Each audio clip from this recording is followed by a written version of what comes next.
Good morning, guys. If you hear any snoring, it's my dog.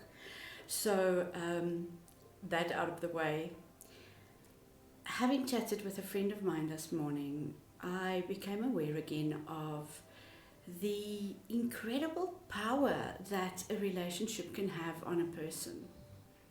If it's a good one, of course, there's flourishing and there's joy. But when there's just too much healthy tension and too much neglect and too much of a mismatch, I see people go to the point where they get physically ill. Sometimes you get flu, and I was just reading that a flu, not as in COVID, we're not talking COVID today, often reflects a sense of being victimized by somebody. And that was really interesting to me because from personal experience, I've seen that when there's a imbalance in a relationship or there's abuse in a relationship, even if it's normalized abuse, which I will explain in a moment, often the less happy partner or the person that is being bullied will get sick. Often, most of the time, something to do with the lungs. Flu, bronchitis, pneumonia, constant coughing, kind of a chest that doesn't really ever clear up. And I've seen this not only in literature, but I've seen this in my friendship circle. I've seen this with my clients. And of course, I've read quite a lot about it too. So I think it's safe to say that if you notice this pattern, it's a red light, it's a warning sign, it's a sort of a prod in the ribs for you to pay attention.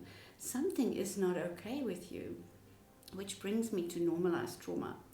When a person has been in a relationship for a long time and there's always been, maybe early on not so much, and it escalated over time, and it's often a subtle escalation, which is what causes normalized trauma, is that it is so subtle and it is so frequent that it becomes your normal.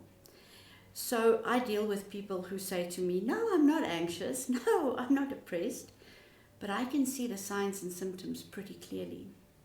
So normalized trauma is when you've been in a situation, you've been exposed to abuse for such a long time that it is your normal, that the yardstick that you measure with is often that ludicrous kind of thinking of, okay, my partner hits me a little softer, not as bad as it used to be. What is the yardstick that you are measuring with? One should not measure with, okay, it's better now. One should measure with what is healthy. I know a lot of people are afraid of leaving a relationship, and it is daunting, I'm not going to lie to you. I've been there myself. It's hard work, it's frightening, but I can tell you one thing.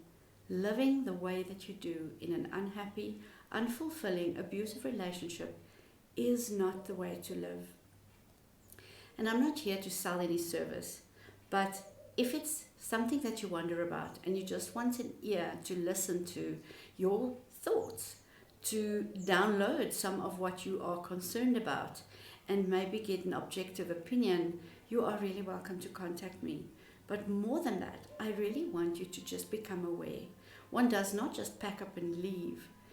You work on the process of gradually exiting, especially if you're in an abusive and dangerous relationship. Whenever there's substance abuse involved, violence involved, and yes, words can also be violent. So really, one does not just pack up and go. Think about it, get somebody to help you process your exit. Sometimes it takes up to a year, sometimes it takes up to 2 years. And it is worth the exit, it is worth the planning, it is worth the new life that can wait for you. Think about it. Of course, there's nothing we can do immediately, but there's always just that little voice, that little decision that leads you to the next step and the next place of readiness to get out of a very unhealthy relationship that often makes people physically ill. So just for today, think about it. Have a good day.